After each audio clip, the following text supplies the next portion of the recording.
Hello everyone, looks like we are live. Welcome back to my channel. I think in a few seconds you will be joining us, but I don't want to keep my beautiful guests too long waiting because I was of course chatting before we started this live stream. I am joined again for the second time the round table with Barbara Boyd and Susan Kokinda from Promethean Update, Promethean Action Channel. You have the links already down below in the description box. I'm sure many of you are familiar with the work that those two, my favorite ladies on YouTube, are putting together. So thank you so much for joining me again. I very much appreciate you being here. Well, we love to be here, so thank you. Yep. So ladies, I will start with a question that I didn't ask you last time. But I would like to know, because I feel there is much more to it than definitely I know, but that most people know. What is the origin of BRICS, and has the British Empire anything to do with creating the BRICS? The answer is yes. Basically the BRICS was started out of Goldman Sachs. That was the original idea. It is centered on a concept which Mr. Lyndon LaRouche began to develop after the fall of the wall. His idea is if you could actually unite the economies of China, Russia, and India with the United States, you could form a bloc which would be the most powerful economic bloc potentially ever in the world, as long as it was formulated on kind of the fundamental principles of, for example, the Declaration of Independence in the United States, and the idea of a community of principle, despite the fact that these are very, very different cultures, and you've got to respect the sovereignty of each of these nation states. But it's powerful enough, if it was formed as a bloc, to actually bring down the modern British financial empire, or what some people call the New World Order, what some people call the deep state. And the power of the deep state lies in its finances and its ability through the United States to actually have significant armies to enforce its will throughout the world. So the British recognize this, all right? They recognize it completely. They know that these four powers, as we called it, could actually bring them down were they united. So they set out to actually figure out all the ways they could screw this up. And the BRICS, actually being opposed to the United States, not necessarily in word, but certainly in attitude, was a central feature of their overall plan, because without the United States, it doesn't really work. You have a situation when was that? Sorry to interrupt you, Barbara. When was that? When they recognize it? When was that origin? Most forcefully in a report which people should take a look at, called UK Foreign Policy in a Shifting World Order, which was published in 2018 by the British House of Lords. And they go through, these are the four nations that British policy has to actually concentrate on. All right, we got Trump in the United States, and they say it in Diplo speak quite openly, we can't allow him to have a second term. We can constrain him through the Congress in the first term, but a second term would alter everything drastically. China, we're watching, we're involved with the Belt and Road Initiative, we're part of that, okay, and we're doing what the British always do, which is to get inside and figure out how they can screw around with it. India, of course, there's a long-standing adversarial relationship with. They have played China and India off one another, for a very, very long time. And you have that whole kind of mess in South Asia to add to it. And China, basically, despite the fact that it's a very, very, promising technological giant, it is nonetheless fully consistent with their environmental policies, their Malthusian policies, and their idea of global trade essentially being China as the manufacturing center of the entire world, and Western economies, essentially being sort of, completely dependent on China for all of its supply chains and manufacturing, etc., while the West, so-called, completely deindustrializes. And that's a framework which they think they can control. And we have constantly said, no, no, no, no, no. We have to figure out a higher plane for humanity at this point. And you can't do it without the United States, which is the fallacy of the BRICS and the fallacy of the ideology of the BRICS. And, I think we're actually making progress despite everything, which is this whole bumpy road. Dmitriev, who has been, very interesting coming from the Russian side, published a picture yesterday on his X account of the four powers assembled around a table, which I thought was very interesting. He does it like cartoonish. He's got an Indian tiger, he's got the Chinese, he's got the United States in the form of an eagle or whatever. But clearly, he knows that this is very much on the table and is really the central strategic issue at this point in the world. Yeah, I just add, I think the key thing, I think regional alliances, regional forums, various kinds of forums are all to the good. But the question is, what are the underlying premises? And I just want to highlight two things that Barbara said. The critical questions in terms of moving the world forward right now are rejecting the globalist policy of unfettered free trade and open borders, and rejecting the insane green ideology, which wants to stop actual human growth.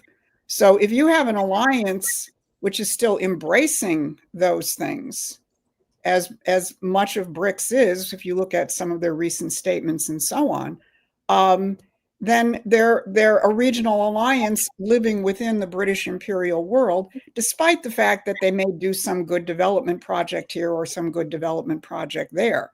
The question of Trump is very straightforward. He is leading the charge against globalization and against the green ideology. And that's why this idea of the United States versus any combination makes no sense if you're trying to end the control of the City of London. So, Susan, what you just said, what kind of, if you can just bring the points which are still in this policy of BRICS, like what ideology is there exactly? What is it? A lot of these countries still openly embrace the whole green ideology, even though, China, of course, is a little bipolar in terms of this.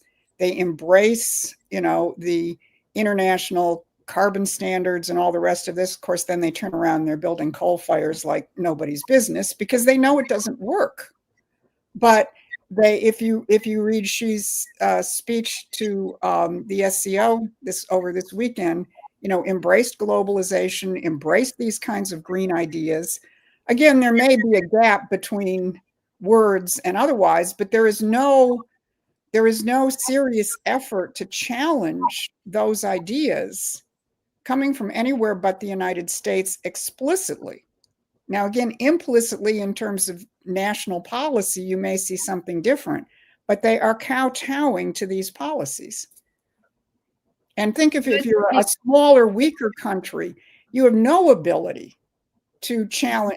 China can go build coal-fired plants, and basically say we're ignoring our commitments in terms of the green stuff. Some small country is stuck in the world of environmentalism and free trade. And unless you actually have powerful nations, and I would say right now, the one leading the charge is the United States, challenging that, the rest of the world is never going to get free of this. I ask this question because in a certain environment of the geopolitics, I think people have this assumption, and I am not coming from the expert standpoint, which I'm not, but they have this assumption that BRICS is perfect and this is the only solution.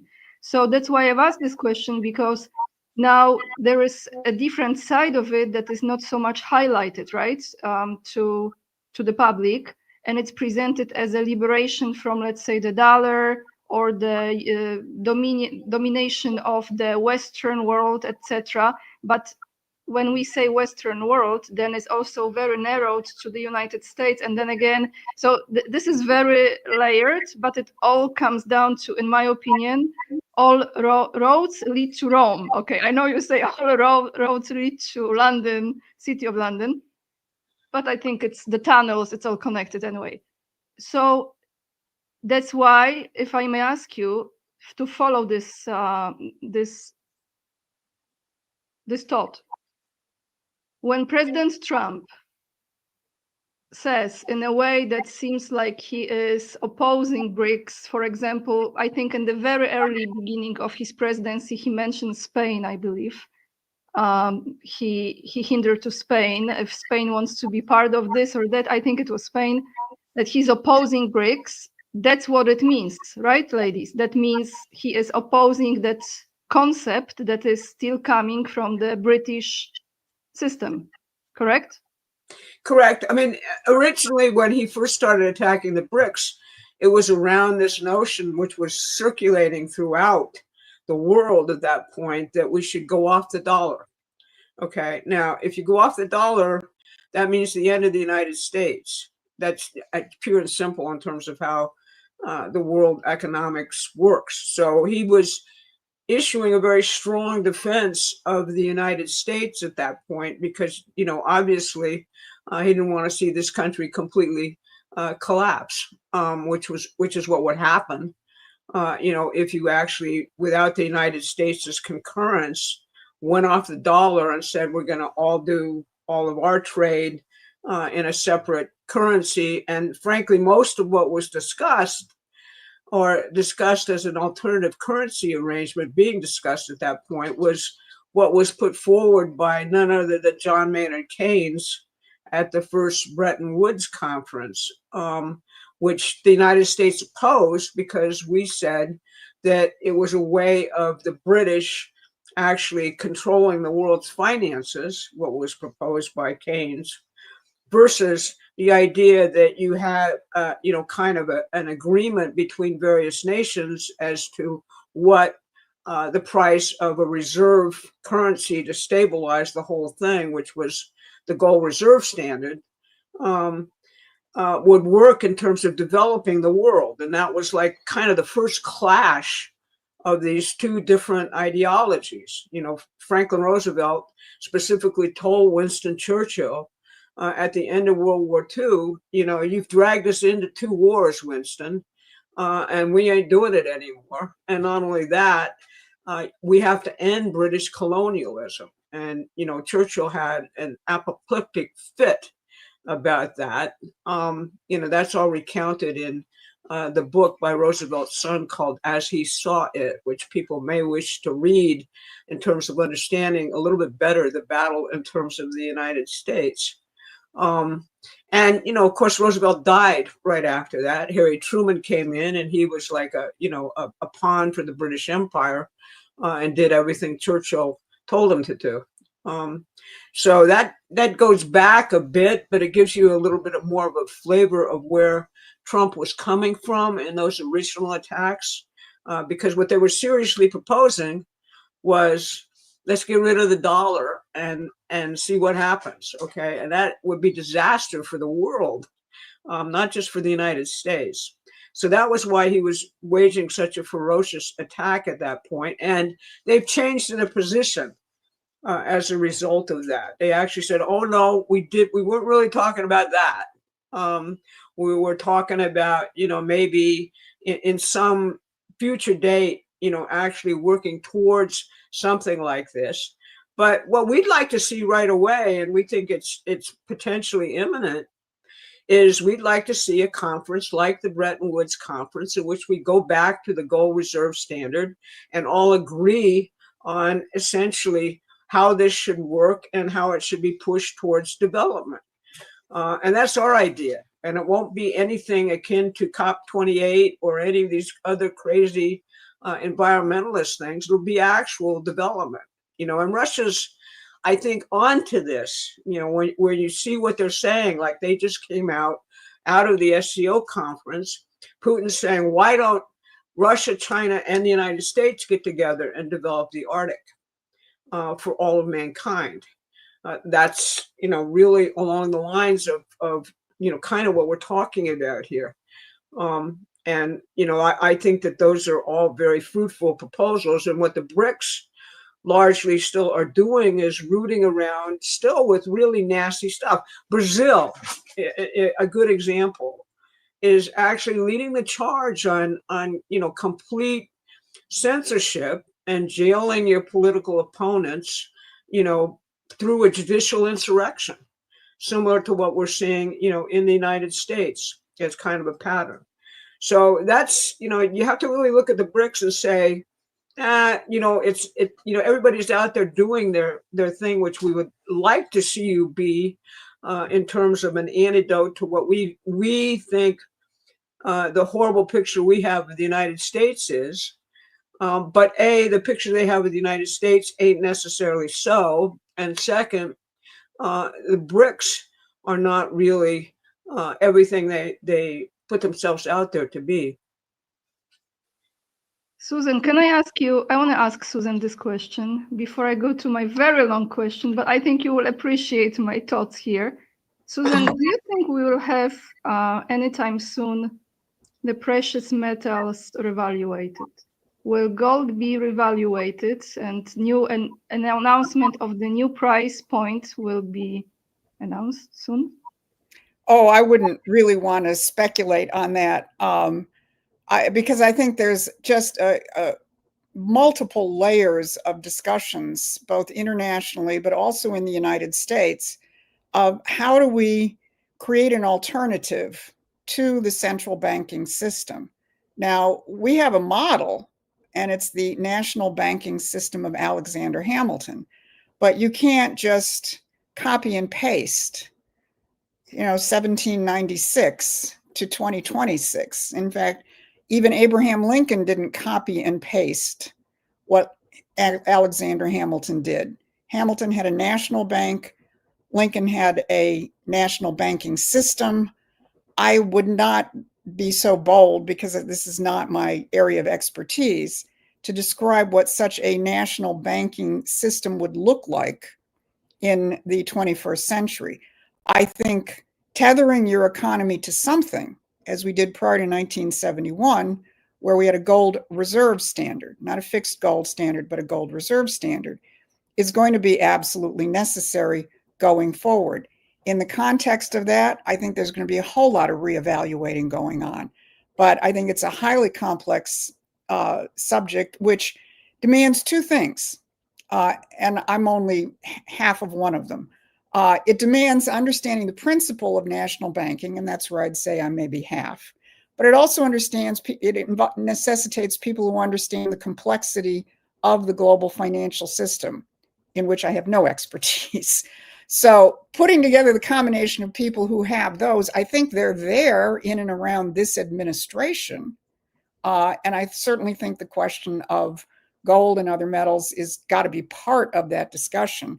But trying to speculate beyond that, I think, is frankly out of anybody's weight class, because I think the discussions are just in the preliminary phase. Thank you. So here is my question. President Trump repeatedly says that he has good relationships with Putin, Kim Jong-un, and Xi Jinping. He also frequently mentions that he speaks, we know, with Putin, and he mentioned that he speaks with Xi Jinping on a regular basis. So I have this theory, ladies, this is just my way of thinking, that each one of those leaders that I just mentioned, especially Putin and Xi Jinping, I don't know too much about Kim Jong-un, but those two are responsible for fighting their own deep state within their own countries and draining the swamp. For example, in Russia and in Ukraine, that's Putin's job, and then in China as well. From what I know, from what I've heard, I might be wrong, I understand that the CCP also has a dark side, the deep state side, that is responsible for bribing, for example, American politicians, not just American, but just to name Pelosi or her nephew Gavin Newsom, or Newscom, however you like to call him, and Biden, of course, as well as sending the fentanyl through Canada into United States. So, however, I think that Xi Jinping is on the good side. So what he wants a healthy relationship with the United States. So does President Trump wants a healthy relationship with China. And when I look at this big picture right now, I see that it's almost like the machines are working on both sides of the world and they are cleaning and tweaking that on one side, and then we have Trump doing his part, because we're talking the change of the planet for humanity, for everyone. This is not just for United States. This is not just for the Asia. And this divide, oh, BRICS is now good and US is bad. No, this will be entire change for everybody. The small country, the big country, everybody.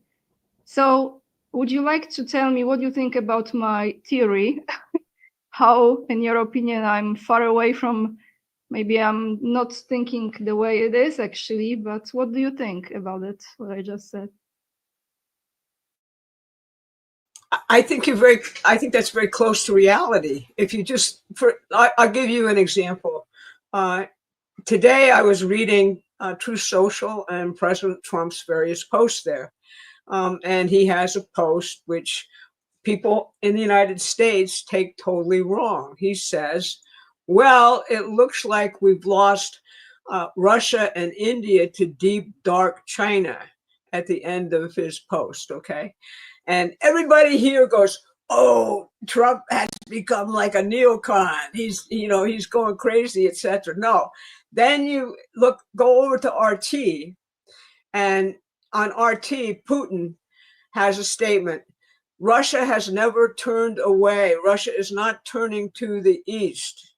Russia is not turning to the east. Russia has never turned away. They're having a conversation. All right, that's what's going on here. They're having a dialogue across these channels, as a part of it has been open. Then you look at last night, Trump has this big meeting with all the tech bros at the White House, and he says, he's asked by the press, are you talking to Putin? We're having a very good conversation. That's what he says, okay? Now, if you're in the United States and you want to pick sides and you're trying to think, how do I get them lined up with what my worldview is, as opposed to what might actually be going on in reality, you get freaked out when he writes things like that on Truth Social, all right? But then you see the Russian response, all right? You don't see the Chinese response so much, I think, for kind of obvious reasons, but you see the Russian response. And you see that this is a dialogue which is going on. And, if you're the Europeans who are trying to sway Trump at this point towards continuing the war in Ukraine, everything he did yesterday is really in your face. All right. Because, the press says, oh, Trump is going to do more sanctions on Russia because they haven't agreed to meet, and Zelensky's not going to go to Moscow and all this other crap. But in reality, what he just said is, you guys do the sanctions, all right? You in Europe, you do the sanctions against Russia. Do they want to do that? No, that's the last lifeline for their dying economies. They're never going to do it. And he says, not only that, you guys sanction China. Go ahead, sanction China for their support of Russia. Are the Europeans going to do that? Oh, no, because they're locked into this system, which we're overturning at this point, which is to say, no more China, manufactures everything we need for our own survival. No way. We have to basically have independent nation state economies in the world at this point. But people don't look at the overall picture, so they go, oh, this doesn't fit with my current opinion, and they refuse to actually think about the overall context in which this is occurring. Yeah, and I mean, I think you also really hit it on the nose, Anya, when you said deep state operations in these other countries. But let's use the brand name. I mean, anybody who thinks that there are not British penetrations into China, Russia, India, and we know what we're dealing with here in the United States, hasn't been paying any attention to any of us. Of course, these are long-standing historical operations, and and as you say, the leaders of these countries, and I think Barbara's right, you see it most clearly between Putin and Trump. They'll say something seems, inflammatory, or Medvedev will say something inflammatory in Russia, and everybody goes crazy. This is the position of Russia. This is the position of the United States. You take Trump's post the day before, which everybody went off on. They're, Kim Jong-un, Vladimir Putin, and Xi Jinping are conspiring against us. Well, read the first part of the post where he says, they're all my friends. I hope they have a great celebration. And then yesterday he added, boy, that was a big parade. I think they did it because they wanted to get my attention, and they certainly did. First So of then all, one more thing. Yeah. One more thing. And then Putin comes out and says, Donald asked me to meet with Zelensky. Yeah. I mean, one thing I would say to people who, sort of live in the social media world, you need a little bit better sense of humor sometimes. Don't take it all so seriously. Donald Trump is enjoying himself. And I think Putin is too. Thank you so much. I agree with this 100% because they are fighting the same evil, as I keep on repeating. So here I have my question. It's all over the place, but I will try to make sense out of it. We will now talk about Venezuela, Mexico, and the cartel gangs. So allegedly, that's the new popular word, allegedly. The rigged elections were in 72 countries. Some of those were operating from Ukraine. The dark side of China participated. In Serbia, there were some servers. Venezuela also put quite some work into it. So here is the story. We have those cartels, and we have this enormous business. We're talking billions, even trillions of dollars. And who else is involved in this? The banks clearly are involved. And of course, the agencies, because the CIA has been running this business, not just the CIA, of course, right? But I would just mention CIA and MI, whatever number comes after, because I don't know, have been running this business for a long time. So you can't really have this operation of cartels without international agencies being involved, right? In it. As well as the banks. So they make money from human trafficking, drugs, whatever is weapons, right? Whatever is there, organ harvesting, etc., or human trafficking. And then you have to store this money somewhere because you have cash, right? You have cash. You have to put it somewhere. So the banks have to be involved. So now the question is, what kind of banks are going down? Because now it looks like we are going to have a war with cartels. Because in fact, this war with cartels, in my opinion, is, besides the aspect of fentanyl and crime, is the war with the banks. And that means, Susan and Barbara, is the war with City of London. I mean, kind of, that's how I'm thinking, right? So how do you see this going forward? This Venezuela situation, maybe there's another layer to it. And that is that. Cartels equals banks equals City of London. When it goes down, equals Epstein, I forgot, because Epstein is actually all of this too. So if you can elaborate on this. I know this is a question without a question. It's kind of, I painted a very, not maybe complete picture, but it starts with cartels that are run by someone who is probably the banking system, who is behind the banking system, and all of this ultimately goes down. How do you see that? Well, we've been fighting this battle since really 1978.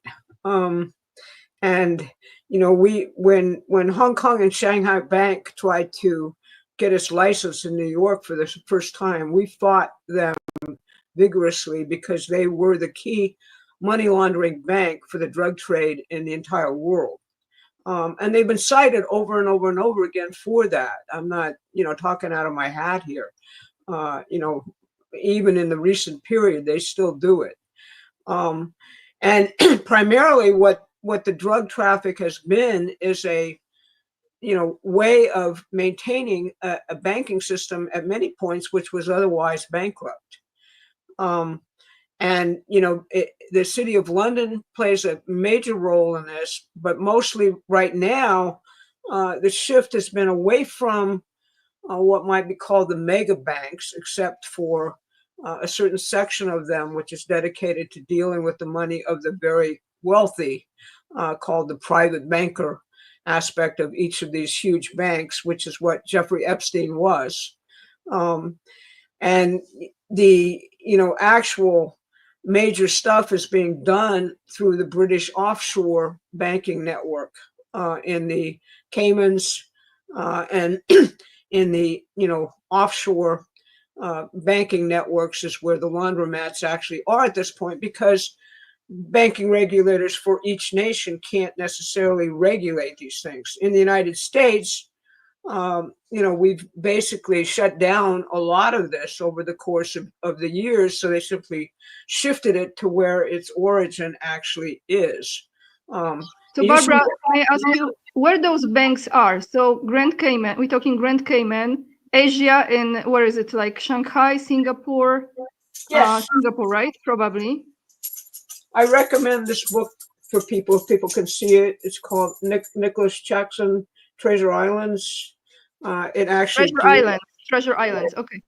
It's called Tax Havens and the Men Who Stole the World. You know, and it goes through how all of this stuff was set up directly by the City of London.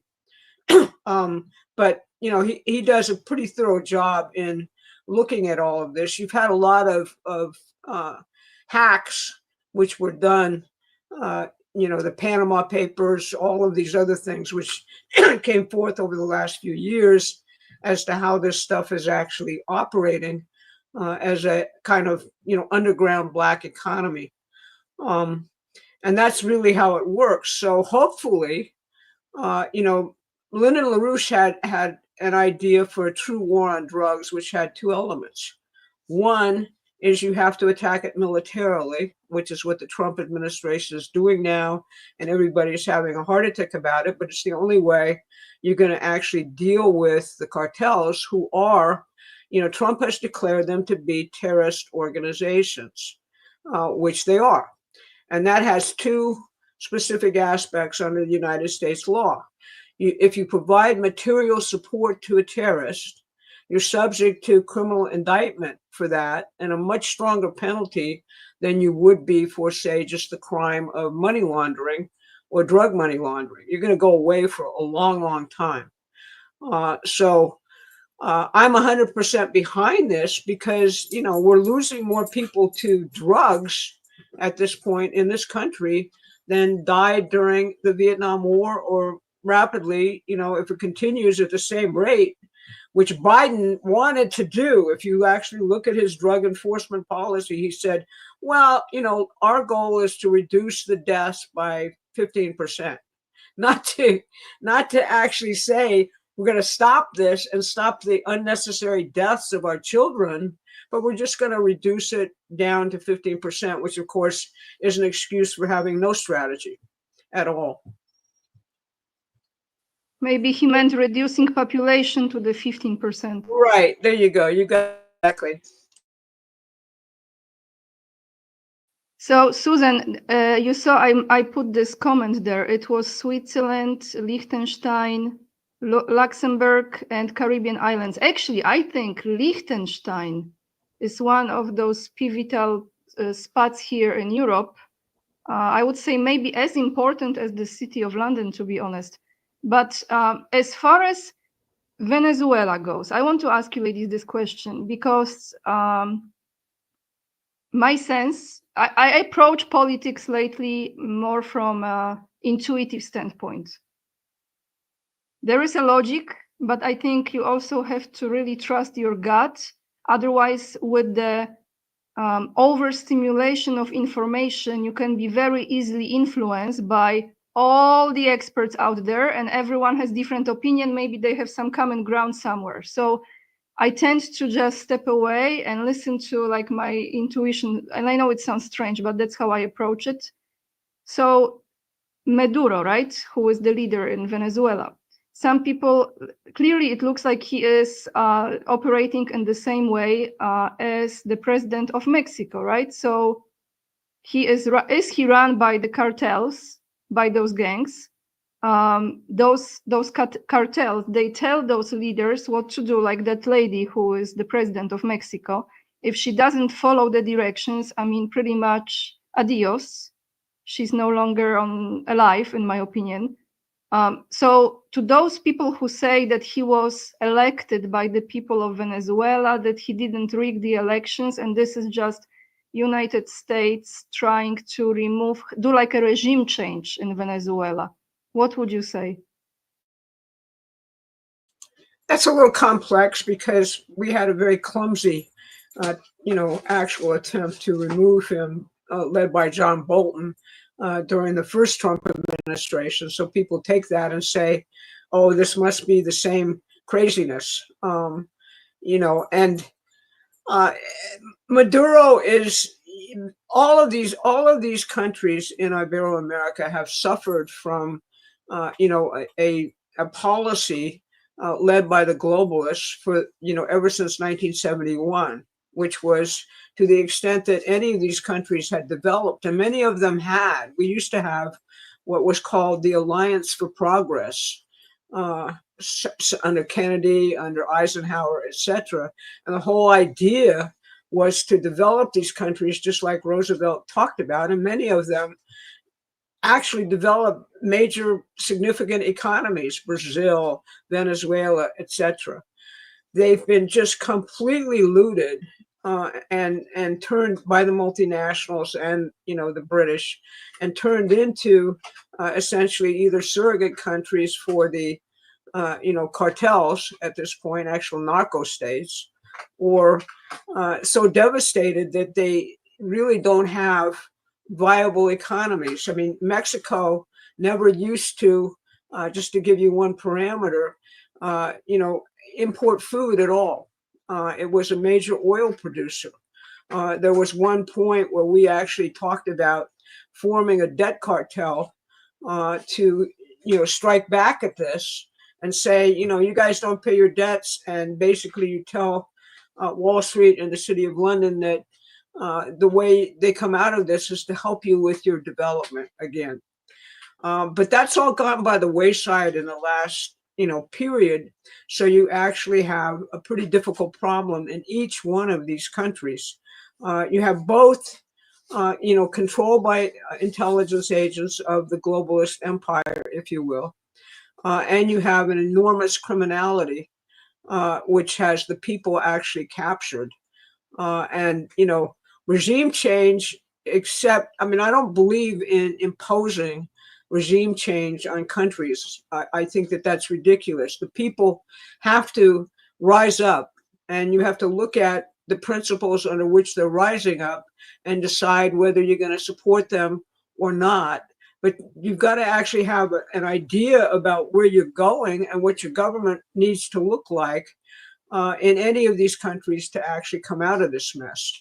And that's, again, why if you had, a four powers agreement that actually said the remedy for all of this is developing these countries. The remedy for all of this is these four powers who have enormous capacities among them coming in and helping these countries to really develop, not through strangling them with loans, with both China and the United States do. All right, we'll give you a loan for X, and basically you'll never be able to pay it. So now we have you in our grip. No, by actually figuring out a way that actually makes sense to bring these nations into full fruition, which is really what the Roosevelt policy was and what I believe we're heading towards eventually under Trump. But we got to straighten out our country first, which is a mess. Susan, would you like to add something? Well, I would just say, you know, I wouldn't necessarily compare the president of Mexico with Maduro, especially if you cycle back one administration to AMLO, who had, you know, very strong relationship with President Trump. But that doesn't mean either he or Scheinbaum could do much.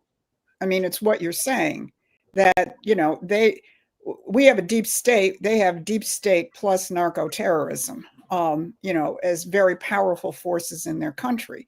So I think their ability to move is what Barbara said.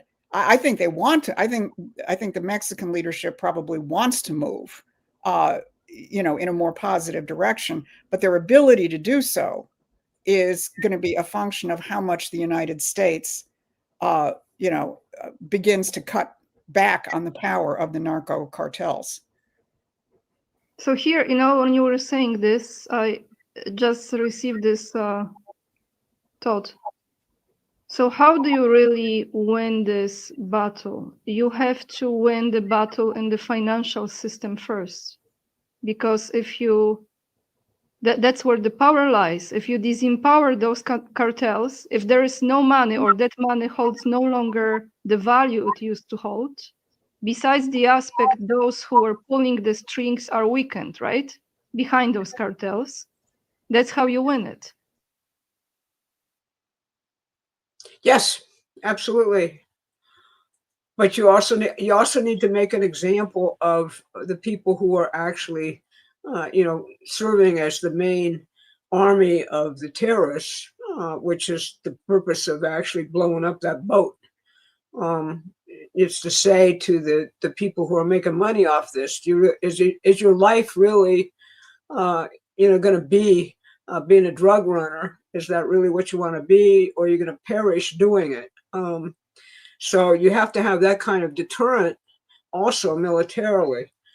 So you got to go after both at the same time. You got to go after these networks are right now all over our country. The penetration is enormous. People get drugs like they get pizza. You know, they call up and they order them, and you know they're there on their doorstep. So this is you got to deal with both aspects of the thing. And I think there's another. I was going to say there's another hidden aspect to this whole thing, because it's a multi-front war. It's not like you're going to win this on this front or that front. You know, you got the physical side of trying to shut down the actual flows. You've got the financial side, which you all are discussing, but there's also a cultural side, you know, which is a demand for drugs has been created in our country and in many other countries because of the imposition of a culture of despair. You know, when people have no hope that they're going to be able to do anything with their lives, you know, what do they turn to? They turn to drugs. I've repeated this on a number of occasions, but it's just a powerful example of how changing the cultural outlook of a population is just as important as all of these other things. I was speaking at a Republican event a couple months ago, and I was talking about the importance of what the Trump administration is doing with a focus on skilled trades, vocational education, giving people the opportunity to actually have a productive job, which will allow them to have, you know, one income raise a family, which is what your machine tool jobs, your skill, your building trades and so on. These are the jobs that Trump is focused on bringing back to the United States. And I was talking about a program which gives people licenses in these skilled trades. And I got interrupted in the middle of this discussion by a lady in the audience. And she said, my grandson is in one of those programs. He's halfway through a 17-week program where he's going to come out with a skilled trade license.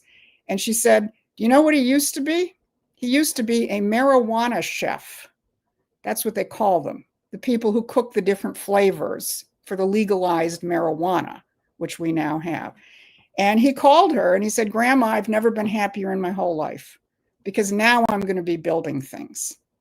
And that's like that's ultimately your secret weapon in defeating this, which is the optimism of having a productive identity and knowing that your society is moving forward. So I think that's sort of the final flank, in this entire title battle. Thank you for sharing this, Susan. And you just really presented this story. And I look at this way. We almost are on the crossroads, which path we will choose in our life, in my opinion, because one path leads to the overuse of artificial intelligence. And I'm not saying that's completely bad. It's like a tool. It's how you use it. It's one side, but you can be in a way lost in this world ultimately. And the other side is, in a way, that's how I see it, is return to craftsmanship. And that's actually what your channel is even named, Promethean, right? Is this creativity, is this fire from the human that is expressing himself, herself in a unique way and being productive and using the skills. So return to the skills, not to, like, you do something, you create something from within you, not from the program. And Yes. what you just said, it's a great story, because that sounds to me like we have a choice, right? Which way we go.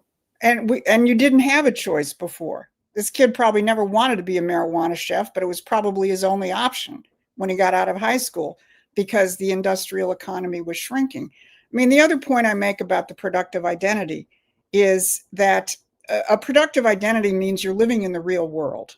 If you're a farmer, you can't come up with some crazy new woke opinion about when you should plant the corn, because either you plant it when Mother Nature tells you to plant it, or you're going to go very hungry.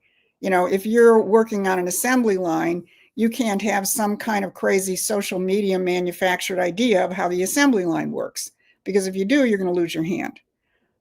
So people who have this productive identity, it's productive because their mind is in dialogue with the real universe.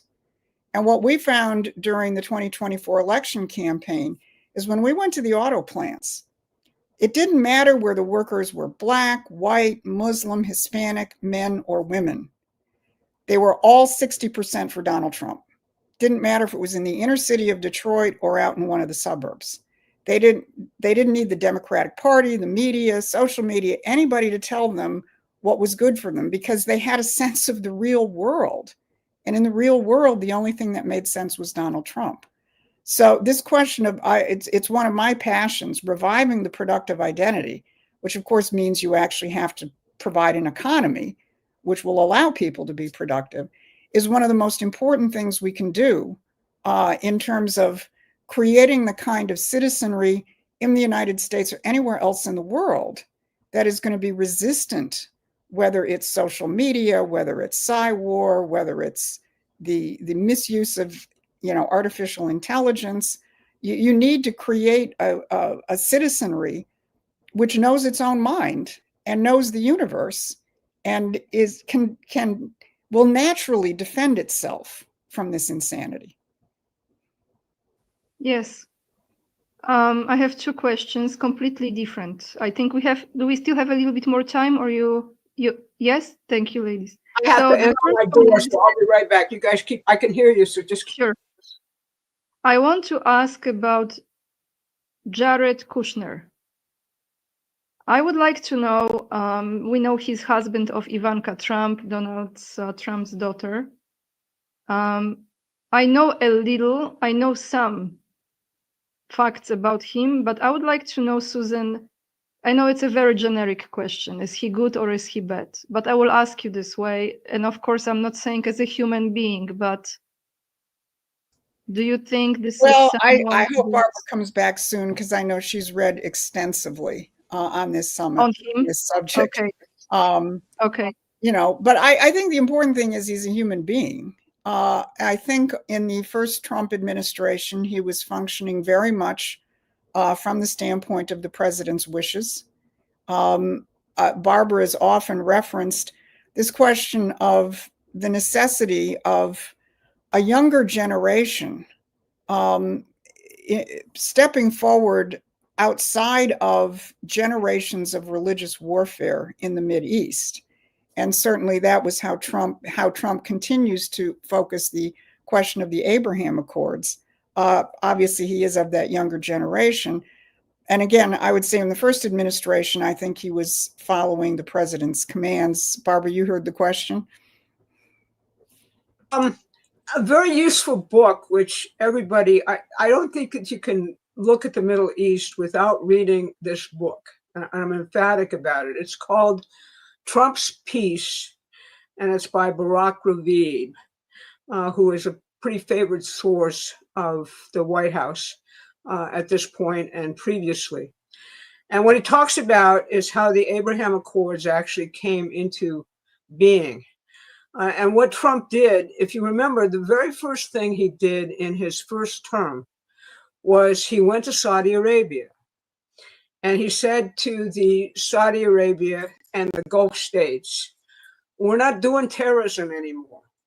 I virtually admitting that the British and the United States had actually been using this terrorist ideology for purposes of military operations and color revolutions throughout the world, like in Afghanistan, for example, and Iraq and elsewhere. All right. He said the future of the Middle East lies in developing the Middle East, and that's what I'm really interested in. And if you're going to continue to do terrorist operations, forget it. You won't have the support of the United States. It's the very first trip Trump took in his first term. Go back and take a look at that. It's quite amazing. Now, obviously, this is the form of Islam, which is specifically, it's not the same as what you see in Iran or elsewhere, and the Saudis and Iran have always been in conflict. But then there was a whole huge kind of fight around this policy in the Middle East. And Trump designated Kushner to go around and actually talk to all of these nations about what to do about Israel and what to do about Palestine. And what do you actually see? And according to, Kushner was interviewed extensively for this book. What they said is, we have to have development. We should have basically the use of our oil money, instead of it being just used for perverse purposes in warfare. We should be developing the entirety of these countries based on the resources we actually have, diversifying our economies, and potentially ending the fact that we want to destroy the state of Israel, and that's the center of our foreign policy. Instead, we're going to talk about recognizing Israel, and in return, ending all of this staged conflict by a new, younger generation of leaders in the Arab world. Okay, now that's where all of this stuff is really rooted. The UAE the Emirates were at the center of this entire process, along with the Saudis. Now, the Saudis didn't join the Abraham Accords because they actually said, we'll join when we can figure out what happens with Palestine. We'll recognize Israel, which is the biggest step, of course, in the whole process of the momentum here, if we can actually see a resolution to this conflict, which is, in our view, equitable in terms of Israel and the Palestinians. But we're not going to basically base our entire view of Israel and the entire area on whether or not this conflict is at the center of everything that's happening, which it had been. And that's what Kushner's basic role was in the entire first Trump administration. He's continued his relationship with the Gulf states. And, unfortunately, this now involves Tony Blair, who I'm very distrustful of, given his history. But he also is, someone who the UAE actually designates as one of the people they want involved in this entire process of resolving things. So that's really what it's about, yes, it's true that historically the Gulf states are British puppets, but again, it comes down to a certain question of methodology here. This is a younger generation which has lived through British ideological games throughout the entire existence of their so-called statehood. The whole area, of course, is dominated by oil production, and BP and Shell and all the other things which I could say about that. But that's not the dynamic that's going on. And Tony Blair, being part of this as a war criminal, he is a war criminal, is again not part of the dynamic that actually is going on here in terms of a potential resolution. You can't actually talk about, as Europe is now doing, a Palestinian state involving a completely destroyed Gaza unless you figure out where you're going to take Gaza. And, I read a lot of the history of all of these negotiations. I used to be a big proponent thinking that basically, before the Abraham Accords, we had, the Arafat and other deals which were made. And, the whole issue there was, okay, you made a deal essentially in terms of the two contending parties, but what are you going to do to develop the area? Well, they gave the development perspective over to the IMF, and the result was, perpetual war, all over again. All right. The United States being involved at this point, I think, is very, very important. And one of the things that's actually being proposed is that the United States would have a significant role in actually redeveloping and developing Gaza into something in which people aren't living in concentration camps, which that's their state. Give me a break. No, I don't. You're going to say that a concentration camp is what you want to do, or that the Palestinian Authority, which is notoriously corrupt and hasn't done a damn thing for the Palestinian people, which is why Hamas got elected in an election to actually run Gaza. Think about that. Hamas is a terrorist organization. Why did that happen?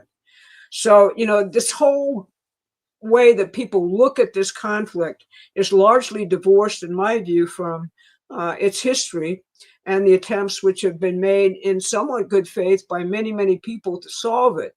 But if you read the history of these negotiations, there's arguments over 2 inches of land, all right, which defeat entire treaties.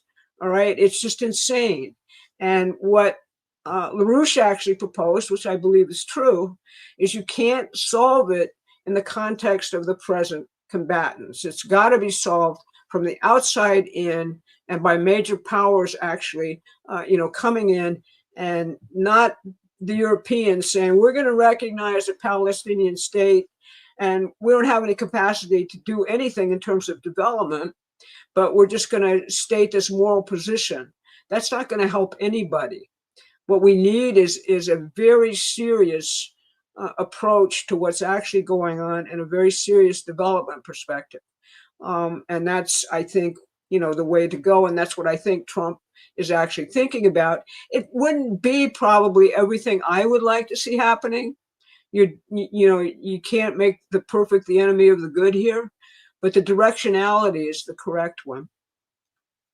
Barbara, thank you so much for explaining this. But I want to ask you about this. I came across information recently. Actually, it was on Instagram, just a picture and a post. And it says that Qatar, at this moment, owns more of London than the royal family does. So I'm wondering now how this is happening.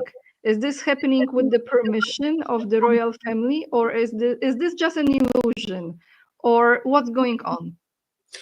Well, basically what there's a whole issue there, which is, long-standing and important, which is, the City of London manages to import capital in large amounts. When Russia fell apart, you had an entire section of London which was owned by former Russian oligarchs. and lots of capital, lots of billions and billions of dollars going into, what they actually owned in London. Now, obviously, the place where the money is in the oil fiefdoms of the Middle East, and basically, London is posed as a favorable investment vehicle for them because they're trying to sap in as much loot as they possibly can.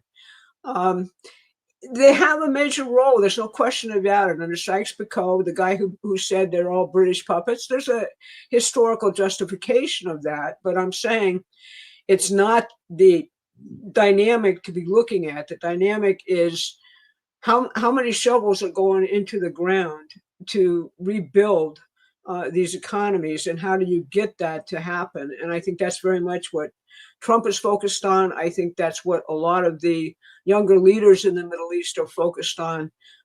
And if you look at Trump's most recent trip to Saudi Arabia, they built an incredible oasis in the desert, which is truly a marvel of actual building and looking at and thinking about.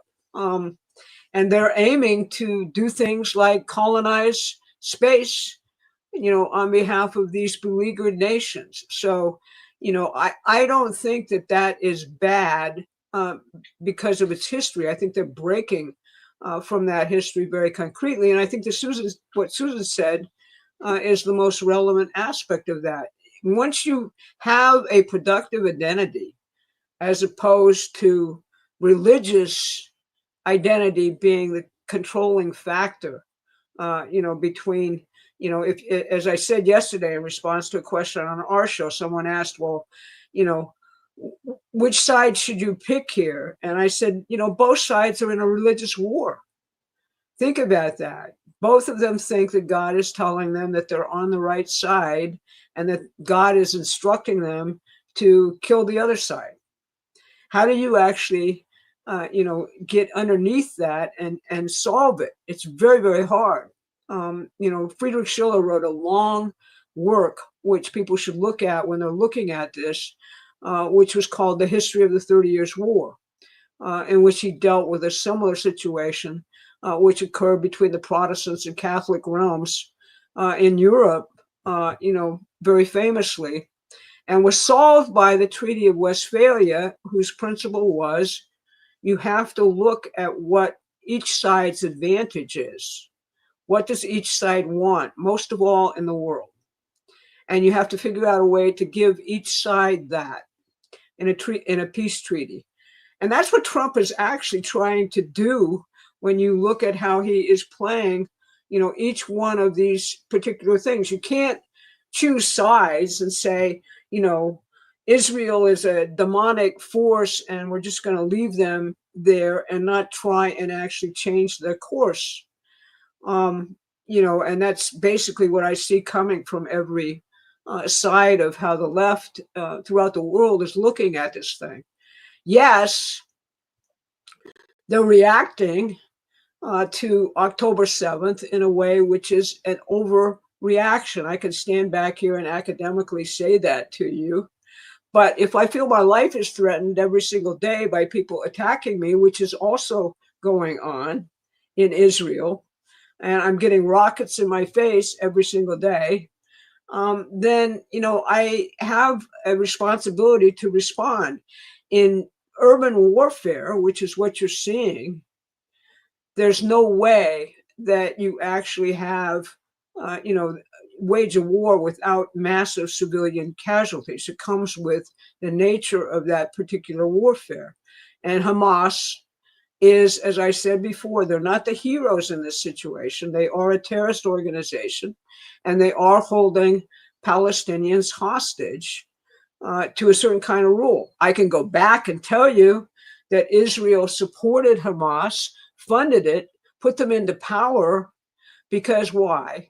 Because they figured, basically this is we can have religious warfare, which will prevent the Palestinian Authority, which was then secular, from actually taking power. And that's been the British idea throughout the Middle East for almost 2 centuries now. We have religious warfare. We set people up to war as tribes, and we let that dynamic go, and we defeat and assassinate and kill any nationalist government that actually emerges, because that's the enemy, the nation state. Susan, do you want to add something, or I can ask my last question? I'll just quickly add one little footnote in terms of the question, in terms of Qatar and the City of London and the royal family. I recommend that people look at the history of then Prince Charles and now King Charles in terms of his relations with the Muslim Brotherhood, with Saudi Arabia before it heeded Donald Trump's call in his first term to break with terrorism. There's a very, very long history, very open public history there. So, I don't think this is some kind of conflict. I think you have people who are, and I'm not saying Qatar is necessarily part of that, but I am saying, King Charles is not threatened by radical Islamic fundamentalism. He helped create it. Okay. So my last question has to be about Poland. Well, actually, Poland and some countries in Europe. As probably you know, because you followed the news, we had recently visit of Polish president at the White House. And this is the new Polish president that has been elected by they were trying, but unsuccessfully, rig this election as well, but they couldn't. So, of course, he won with 50-some little percent over the globalist candidate, who was the mayor of Warsaw, the capital of Poland. In a nutshell, the story looks like this. We have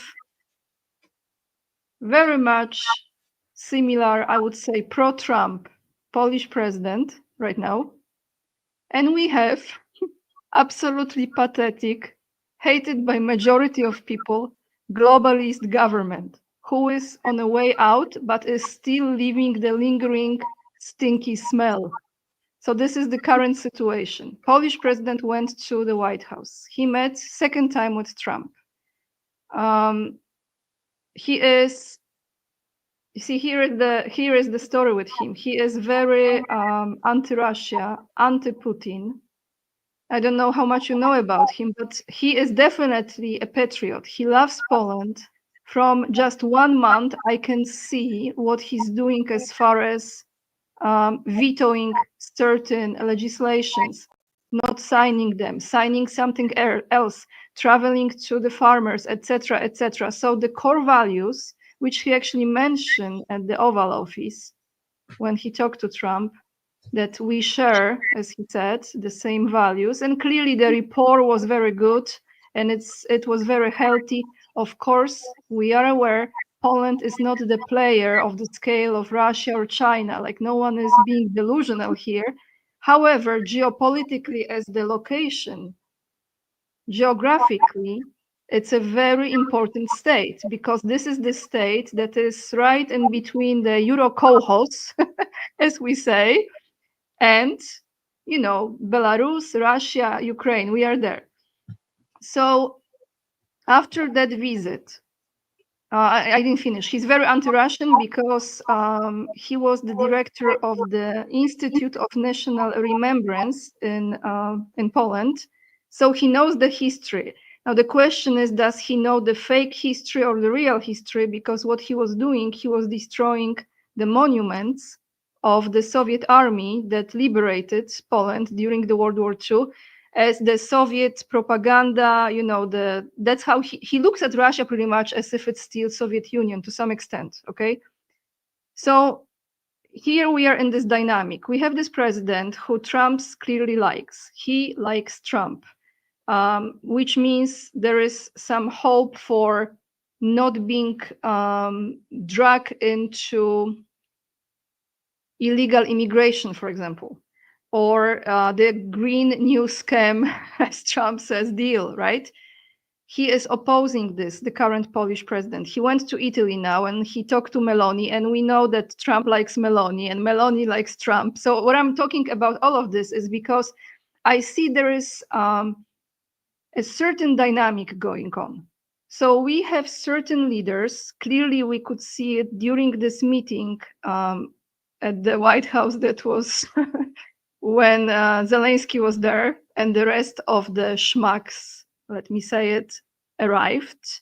They gathered around this table and Trump just in the middle of it or whatever first part left to call Vladimir and say, what's up? So we have this situation going on. Polish president was not there. Polish prime minister, who was talking very badly about Trump, very badly, Russian agent, he called him, was not there. Okay, this is the globalist prime minister of Poland. So now we have the president who is pro-family, pro-Poland. He has this Poland first, like you have America first, okay? We have the same approach from Viktor Orban. We have the same approach from Robert Fico, who is the prime minister of Slovakia. Italy, I think she is for it, but she has Vatican there. Let's not forget that.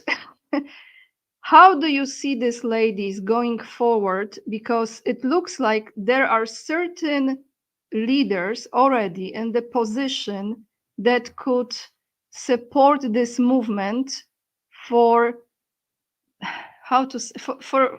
for cleaning up this mess. I don't know how else to say it. Cleaning up this mess, this horrible mess, including this illegal migration. Poland is opposing this, but they, of course, signed this agreement for the next year. He wants out of it, the Polish president. So we see how this goes. Orban doesn't want it. Robert Fico doesn't want it. I don't know what they're going to do. But how do you feel about those things, if you can share? Those leaders. I think what's happening is that there's going to be a huge change coming to Europe. You have, right on the horizon, if not right now, an economic depression in the major countries of Germany, France, and the UK. And they're doubling down on the very policies which led to the depression, which is actually going on. And things happen in that dynamic of history, which, I can't really predict how the future is going to look. I can only say principally that he is on the right path. Fico's on the right path. Orban's on the right path. And whatever their mutterings are about Russia and the Soviet Union, that can change as long as there's, an effort to actually have, as Susan said, real economic development. And I think we're in for a very tumultuous time in Europe, because the populations clearly want the direction which is the nation state patriotic direction, anti-globalist direction, and the leadership is hated by those populations. And the question is, how do you actually get to a peaceful resolution of that without things drifting into real anarchy and violence, which is also a potential on the horizon, given the gravity of the situation which people are actually going to have to face over the coming months. Yeah, I'd especially highlight in this Slovak President Fico, with certain affinity, since my name is Slovakian, thanks to my husband. But if you look at the published statements on the Russian president's website of his discussion with Fico at the SCO conference, completely fascinating. Fico himself, unprovoked, brings up the fact that while Slovakia currently has a high level of nuclear power production, all of which comes from Russia, they're now in contract with Westinghouse to build an 1,100 megawatt nuclear reactor. And he said to Putin, maybe you could join the Americans in this with us. In other words, Russian, Slovak, US economic cooperation. And Putin responded by saying, well, that's something we might consider, just as we've had informal discussions with the United States about the Ukrainian nuclear plant, Zaporizhzhia. So it just underscores the point that Barbara's making. It is in the domain of economic cooperation where people see we actually do benefit by working with each other in making the pie grow, that a lot of the ideological, issues will ultimately fade away. I mean, obviously, Poland has a long history with Russia, but then again, as Barbara mentioned, the 30 Years' War, Poland has a history long before Russia and the Soviet Union, in terms of being a battlefield for warfare because of its terrain and where it's placed and so on. And the Peace of Westphalia is this question of the advantage of the other. But what does that mean? I'm just going to give charity to the other guy and leave myself hanging? No, we mutually benefit through this kind of economic development, which can only be unfettered if you free the world from globalization and central banks. So I think as people begin to get a concept of that world potentially emerging, you're going to see more leaders thinking like Fico. You're going to see more leaders thinking like Orban. And we are going to begin to see more people gravitating in this direction. But a lot of it depends on the ability of Donald Trump to succeed in what he's doing. Thank you, Susan. And I have to say that when you were talking about Poland's relationship with Russia, I think we forget that this is not just about the Soviet Union era.